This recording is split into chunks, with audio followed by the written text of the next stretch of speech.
आज शुरू करते हैं भैया mistake of fact and mistake of law. तो mistake of fact and mistake of law को हम देखते हैं आईपीसी इंडियन पेनल कोड के परव्यू में। तो सेक्शन 76 और 79 दो सेक्शन हमें इन चीजों के लिए बताते हैं और दो मैक्सिम इसके ऊपर जो एप्लीकेबल होते हैं, इग्नोरेंशिया फेसिट एक्जिक्यूजिट एंड इग्नोरेंशिया ज्यूरिस नॉन एक्जिक्यूजिट। यानी कि जो इग्नोरेंस ऑफ फैक्ट है वो एक्सक्यूजेबल है, लेकिन जो इग्नोरेंस ऑफ लॉ है वो एक्सक्यूजेबल नहीं है। 76 आपका सीधे सीधे से ये कह देता है कि act done by a person bound or by mistake of fact believing himself bound by law. यानी कि जो कोई भी ऐसा कार्य है जो किसी व्यक्ति के द्वारा उस स्थिति में किया जाता है या किसी तथ्य की भूल के परसुएंस में, और ये समझते हुए कि वो विधि द्वारा आबद्ध है, तो वो अपराध नहीं है। Nothing is an offence which is done by a person. यानी कि कोई भी ऐसा कार्य अपराध नहीं है जो किसी ऐसे व्यक्ति के द्वारा किया है। कौन सा? हु इज और by reason of mistake of fact, यानी कि तथ्य की भूल के संबंध में, तथ्य की भूल के अंतर्गत, and not by reason of mistake of law in good faith. यानी कि विधि की भूल के अंतर्गत ना होते हुए believes himself to be bound by law to do it. यानी कि ये विश्वास करता है कि वो इस कार्य को करने के लिए विधि द्वारा आबद्ध है, क्योंकि विधि द्वारा आबद्ध है और विधि द्वारा आबद्ध होते हुए भी, विधि द्वारा बाउंड होते हुए, लॉ द्वारा बाउंड होने की वजह से ही बाय मिस्टेक ऑफ फैक्ट वो इस काम को करता है।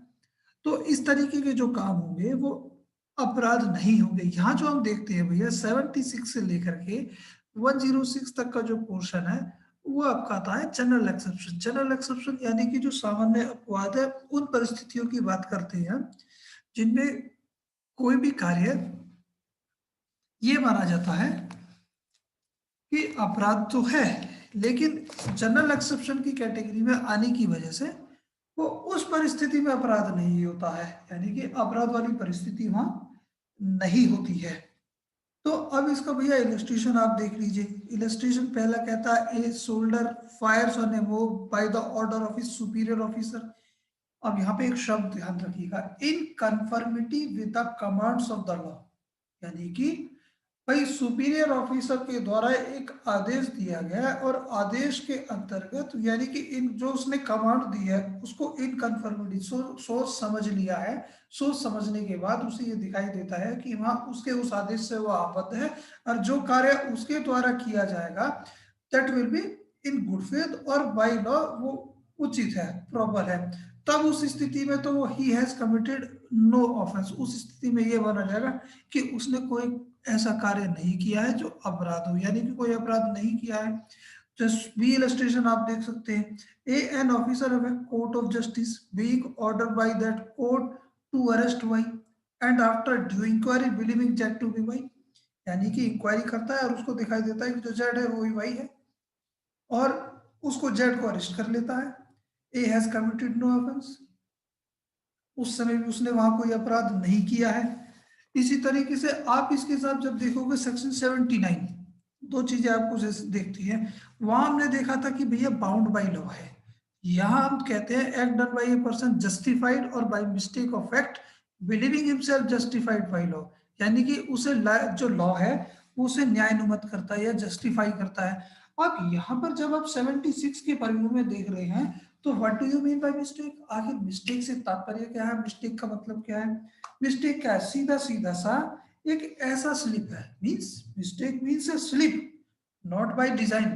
डिजाइन मींस जिसको पहले से तय नहीं किया है। बाय मिस्टेक बाय चांस हो जाता है, बट बाय मिसचांस। और जब इंग्लिश लॉ की, इंग्लिश कॉमन लॉ की बात करते हैं तो वहां ये कहते हैं भैया honest and reasonable belief in the existence of circumstances which would have made that an act an innocent act. यानी कि जब कॉमन लॉ की आप बात करोगे, उन परिस्थितियों का अस्तित्व में होना जिन परिस्थितियों की वजह से कोई भी एक्ट जो है इनोसेंट एक्ट होता है, तब उस स्थिति में वो अपने आप में एक हमेशा वैलिड डिफेंस होता है, has always been a valid defence. और means an honest and reasonable mistake stands in fact on the same footing as absence of the reasoning faculty as infancy और ल्यूनेसी। यानी कि जब इन्फेंसी और lunacy की बात करते हैं तो वहाँ पे रीजनिंग फैकल्टी, रीजनिंग फैसिलिटी तो होती नहीं है। तो इस वजह से उनके द्वारा को जो कोई काम किया जा रहा है इन्फेंट के द्वारा या इनोसेंट पर्सन के द्वारा या ल्यूसेंट ल्यूनेटिक पर्सन के द्वारा, तो it shall be presume that वो इनोसेंटली कोई काम कर रहे हैं। मींस इग्नोरेंशिया फेसिट एक्सिक्यूट, जो इग्नोरेंस ऑफ फैक्ट है हम उसके एक्सक्यूज की बात करते हैं, तो ऐसी जो भूल होगी जो तथ्य से संबंधित है वो अपने आप में क्या है, एक्सक्यूजेबल होगी। अब यहाँ पे एक चीज आपको देखेंगे, आर वर्सेस टॉल्सन का केस है, कुछ पढ़ा है भैया क्या था? नहीं सर। नहीं पढ़ा। अंजलि बेटा आपने पढ़ा है? जी सर, इसमें ये होता है कि एक लेडी होती हैं, उनके जो हस्बैंड है बहुत साल तक वापस नहीं आते हैं, तो फिर आस-पास के लोग भी और वो भी ये बिलीव कर लेती हैं गुड फेथ में कि उनके हस्बैंड डेड हैं। तो वो बिना किसी इविल इंटेंशन के वो दूसरी शादी कर लेती हैं, तो तब तक उनके जो हस्बैंड हैं वो वापस आ जाते हैं, तो उन पे बाइगेमी के चार्जेस लग जाते हैं। बट उनका कन्विक्शन रोक दिया जाता है कि उन्होंने जो दूसरी शादी करी थी वो गुड फेथ में करी थी और सारे जो ड्यू केयर वगैरह सब कुछ उन्होंने देखा था कि हाँ, आपके वापस आने कोई चांसेस नहीं थे, ना कोई होप था, तो इसलिए। वो बिल्कुल परफेक्ट है। जो आर वर्सेस टॉल्सन का केस है वहां पर हम बात करते हैं कि जो सीधे सीधे से ड्यू केयर एंड कॉशन में, यानी कि गुड फेथ में कोई काम किया हो, ये सीधा सा the mistake of law in good faith believes himself to be bound by law, यानी कि लॉ द्वारा आबद्ध है। अब एक चीज और है भैया, जो मेयर फॉरगेटफुलनेस है, वो बार बार भूल जाने वाली जो बीमारी है, whether it is a mistake, ये भी अपने आप में मिस्टेक नहीं मानी जाएगी। भूलना जो है भाई मिस्टेक ऑफ फैक्ट क्या है, भाई उस चीज को सारी चीजें समझते हुए, ये विश्वास करते हुए कि हाँ विधि द्वारा आबद्ध है, जबकि उसको आबद्ध ना होते हुए होने की स्थिति में वो काम किया जाता है।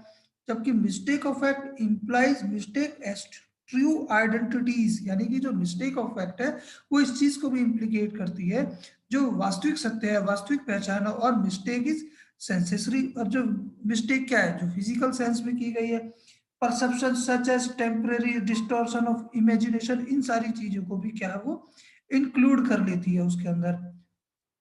अब दूसरा जो मिस्टेक ऑफ लॉ की जब हम बात करते हैं, वो अपने आप में प्रत्येक व्यक्ति व्यक्ति से आबद्ध तो है नहीं। मिस्टेक ऑफ लॉ किसी भी स्थिति में एक्सक्यूजेबल है नहीं। Mistake of law is no defence, everybody is bound to know the law of the land, ignorance of law is no excuse. ये भैया क्लियर कट है कि सीधे सीधे से प्रत्येक व्यक्ति चाहे वो इलिटरेट ही क्यों ना हो, प्रिजम्पशन यह है कि उसे भारत की विधि के बारे में जान लेना चाहिए, अगर नहीं भी जानता है तो। और अगर नहीं, और प्रिजम्पशन ये है कि वो उस विधि के बारे में जानता है, और तब उसे इस लॉ की भूल का कोई जो तर्क है उसे नहीं लेने दिया जाएगा। इसी तरीके से mistake of fact is not defence of fact itself is illegal. अब दूसरी चीज और है, अब यहाँ अगर कोई इलीगल फैक्ट है, तो इलीगल फैक्ट की मिस्टेक अगर की गई है तो वो भी अपने आप में गुड डिफेंस नहीं होगी। ठीक है, आप जो जो न्याय निमित्त है, जो बाउंड बाई लॉ है, और जो लीगल मिस्टेक है उसको तो आप प्रिज्यूम कर लेंगे, उसका तो आप डिफेंस ले सकते हैं। लेकिन अगर आप बात करते हैं कि इलीगल फैक्ट की आप बात करेंगे, जो ऐसे तथ्य जो अपने आप में इलीगल है उनके डिफेंस आपको नहीं मिलेगा। तो mistake of illegal fact is also illegal. One can not do an illegal act and then plead ignorance of fact, यानी कि कोई भी व्यक्ति इस चीज के लिए परमिटेड नहीं है कि वो इलीगल एक्ट करे और बाद में इस बात की प्ली ले कि उसने तो जो भैया इग्नोरेंस ऑफ फैक्ट या मिस्टेक ऑफ फैक्ट के अंतर्गत ये काम किया है। आर वर्सेस प्रिंस का केस है भैया, कोई बता सकता है इसमें क्या हुआ था?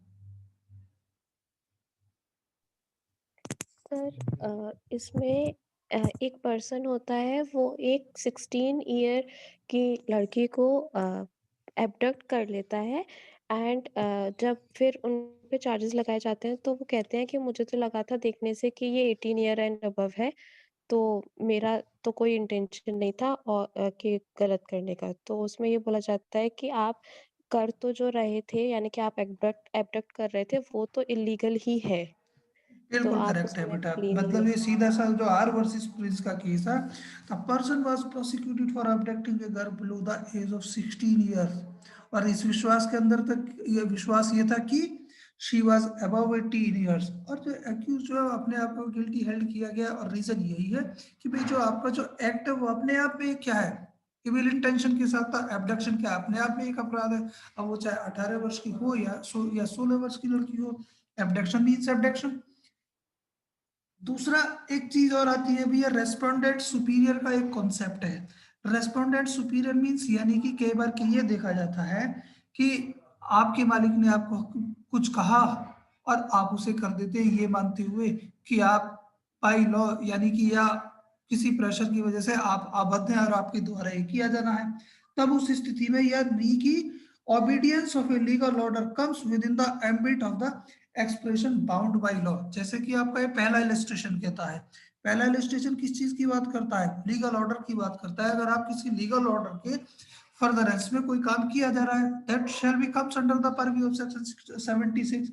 ओबीडियंस ऑफ इलीगल ऑर्डर, लेकिन अगर जो इलीगल ऑर्डर है उसके ओबीडियंस की हम बात करते हैं, obedience of illegal orders of a superior is not justified under section 76, means a respondent superior act done by the order of a superior has not application in the criminal law। यानी कि respondent superior के जो मालिक के आदेश को अगर किया जा रहा है और वो भी उस समय जब वो इलीगल ऑर्डर के लिए कह रहा है, तो वो वैलिड डिफेंस नहीं होगा। और केवल केवल और केवल कब हो सकता है, जैसे कि आपका इलस्ट्रेशन ए कह देता है, the order of a superior to an inferior servant to commit an offence is not a valid defence. यानी कि सुपीरियर के द्वारा अगर किसी सबऑर्डिनेट व्यक्ति को कोई आदेश दिया जाता है और उस आदेश के तहत उससे कोई ऑफेंस कराया जा रहा है, तब वो क्या अपने आप में वैलिड डिफेंस नहीं है। इसके लिए भैया जो ब्लैक स्टोन है, ब्लैक स्टोन ने कुछ ऐसी चीजें बताई हैं, कुछ एक्सेप्शनल परिस्थितियां बताई हैं जिनमें हम ये मान के चलते हैं कि कोई काम अपराध नहीं है, या वो अपवादित परिस्थितियां वो कौन कौन सी हो सकती है।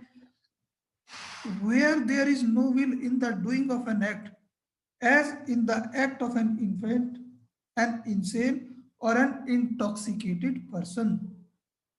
जहां किसी कार्य को करने की कोई इच्छा नहीं है, यानी कि विल नहीं है, तब उस स्थिति की हम बात करते हैं।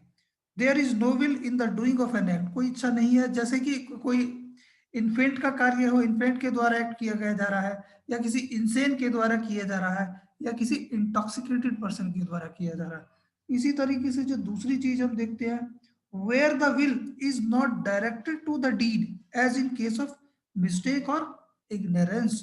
यानी कि जहां हम विल की बात करते हैं, जहां हम इच्छा की बात करते हैं, वो किसी डीड की तरफ, किसी ऐसी चीज की तरफ डायरेक्टेड नहीं है, जैसा मिस्टेक और इग्नोरेंस की हम बात करते हैं जो हम 76 में देख रहे हैं। Where the will is overborne by compulsion, यानी कि जो विल है उसको दबाया जा रहा है, और बाय कंपल्सन किसके, in doing the acts as in obedience to order और act done under threat of immediate death और केस ऑफ नेसेसिटी और प्राइवेट डिफेंस। जहां जो इच्छा इस बात से प्रभावित हुई है कि किसी ऐसे व्यक्ति का आदेश है जो हमें मानना ही मानना है, या अंडर थ्रेट, इमीडिएट थ्रेट किस बात की है, इमीडिएट डेथ की है, या नेसेसिटी की हम बात करते हैं, या प्राइवेट डिफेंस की बात करते हैं, वो आपका अपवादित परिस्थिति में आ सकता है। और लास्ट जो आपका चौथा एक्सेप्शनल सर्कमस्टांसेस ब्लैक स्टोन बताता है भैया, where the will is the perfect as in case of sovereign। यानी कि अब जहां राजा की इच्छा की आप बात करते हैं, तो राजा के बारे में भैया प्रिजम्पशन ये है, कोई भी ऐसा कार्य अपराध नहीं है जो राजा के द्वारा किया जाता है। यानी कि kings do not commit any wrong, जो राजा है कोई का अपराध नहीं करता। Who is not suppose to commit any wrong, यानी कि उसके बारे में प्रिजम्पशन ये है कि राजा कोई अपराध नहीं करता है। क्लियर है भैया। अभी किसी के साथ हमने जो 76 में देखते हैं, जो प्रिंसिपल इनकॉर्पोरेट है वो क्या है, इग्नोरेंस ऑफ एसिड एक्सक्यूजेट, यानी कि जो इग्नोरेंस ऑफ फैक्ट है वो एक्सक्यूजेबल है, लेकिन जो इग्नोरेंस ऑफ लॉ है वो एक्सक्यूजेबल नहीं है। Mistake of act and good faith must be prove, यानी कि दोनों चीजें जो है वो प्रूव होनी चाहिए कि जो है एक तो तथ्य की भूल और दूसरा वो कार्य उसने भैया गुड फेथ में किया गया हो, गुड फेथ में किया हो, वो उस समय में उपस्थित होनी चाहिए 76 का लाभ लेने के लिए। अब यहाँ पे जब हमने गुड फेथ की बात की है तो गुड फेथ की क्या रेलिवेंसी है भैया? What is the relevancy of a good faith while deciding cases of mistake of act? कोई बता सकता है मुझे कुछ? जी सर। नहीं बताएगा? जब मुझे अंजलि, क्वेश्चन समझ में आया। क्वेश्चन मैं ये पूछ रहा हूँ बेटा, जब हम यहाँ पर मिस्टेक ऑफ फैक्ट को प्रूव करना चाह रहे हैं, मिस्टेक ऑफ फैक्ट को डिसाइड किया जा रहा है, तो वहां पे जो गुड फेथ है उसकी क्या रेलिवेंसी है, उसकी क्या सुसंगता है? सर गुड फेथ कहता है कि अगर बिना ड्यू केयर और अटेंशन की कोई चीज़ की गई है तो वो गुड फेथ नहीं होता। तो सर अगर अटेंशन से किया गया है फिर तो सर वो मिस्टेक ही नहीं है। बिल्कुल सही बात है। तो इसके लिए सीधा सा ये कहता है कि भैया it must be noted that the mistake of fact must have been arrived at in good faith. जो मिस्टेक ऑफ फैक्ट है वो आपकी गुड फेथ में अराइव होनी चाहिए, जो यानी कि उसका जो उत्पन्न होना, व्युत्पन्न होना है मिस्टेक ऑफ फैक्ट का, जो की गई है वो सद्भाव के साथ की गई है। तो अब गुड फेथ की जब हम बात करते हैं, good faith requires not logical infallibility but due care and attention. Logicality की बात नहीं करते हैं वहां पे, जब गुड फेथ की बात करते हैं वहां केवल बात होती है ड्यू केयर एंड अटेंशन की। वहां तो सीधे सीधे से ये कहता है कि भैया ड्यू केयर में और अटेंशन में ठीक ठाक सोच विचार के किया गया। Defence of good faith will not be available to the accuse person if it in case of voluntarily and negligence ignorance of fact.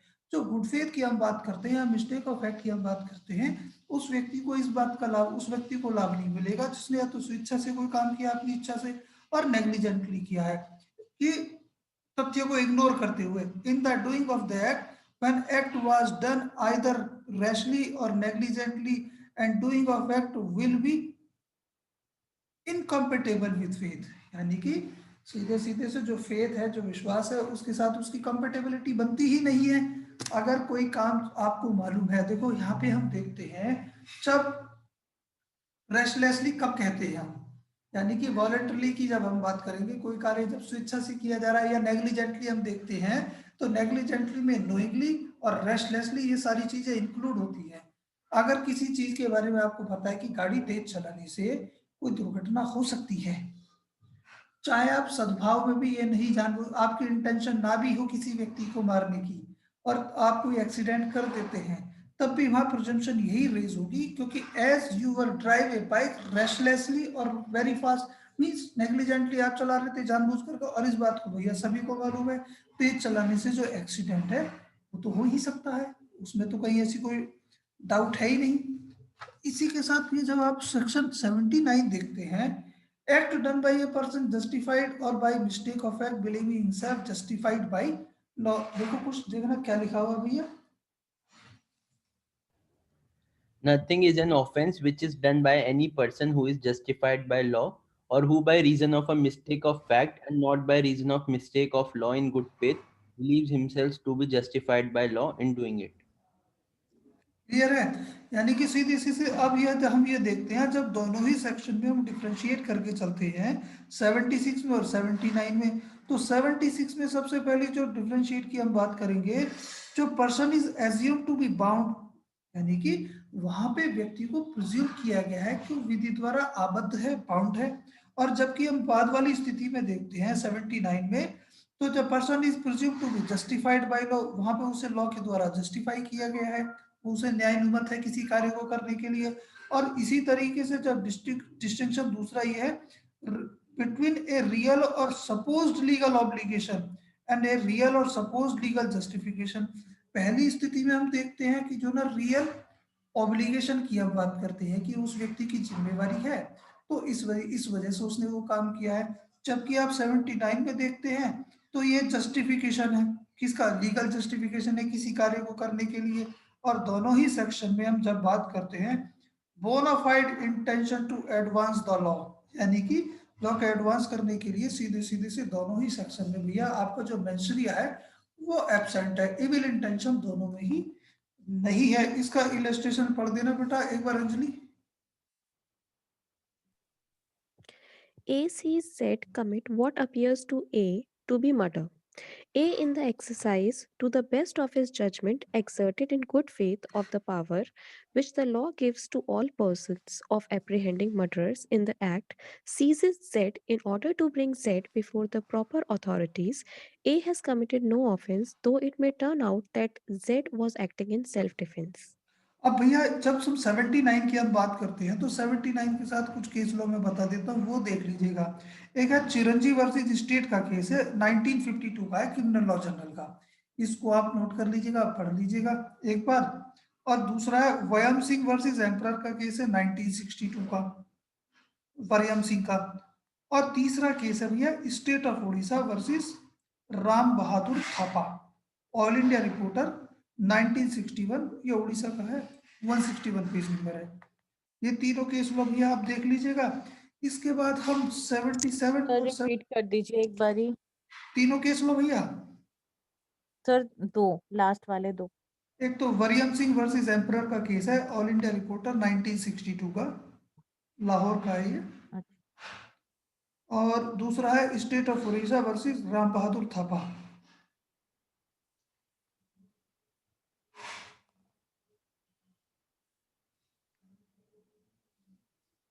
ठीक है।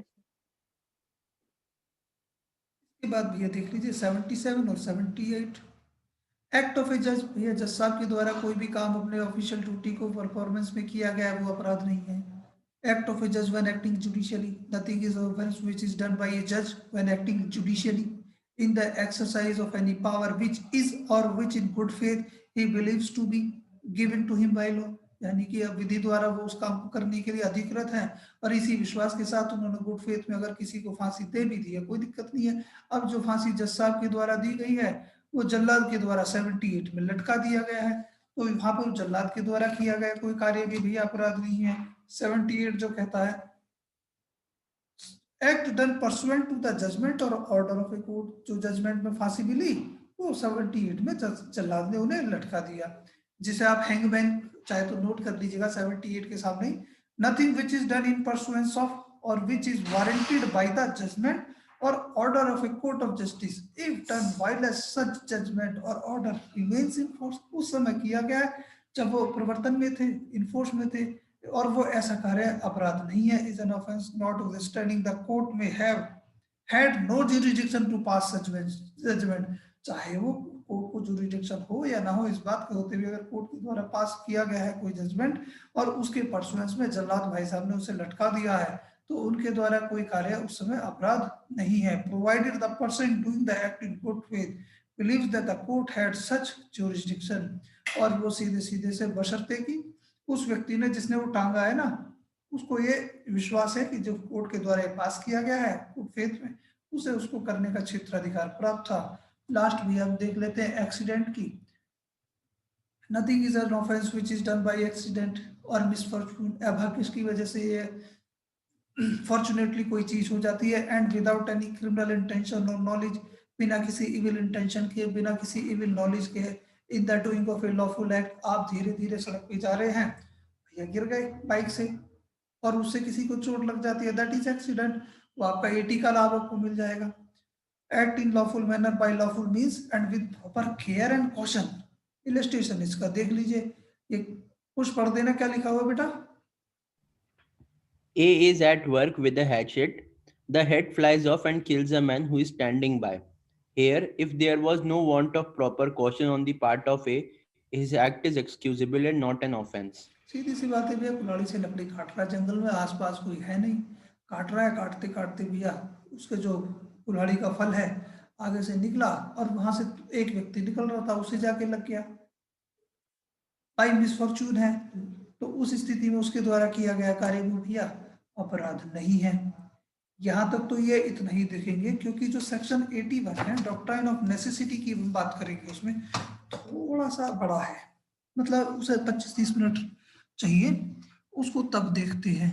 तो कल भैया डॉक्ट्राइन ऑफ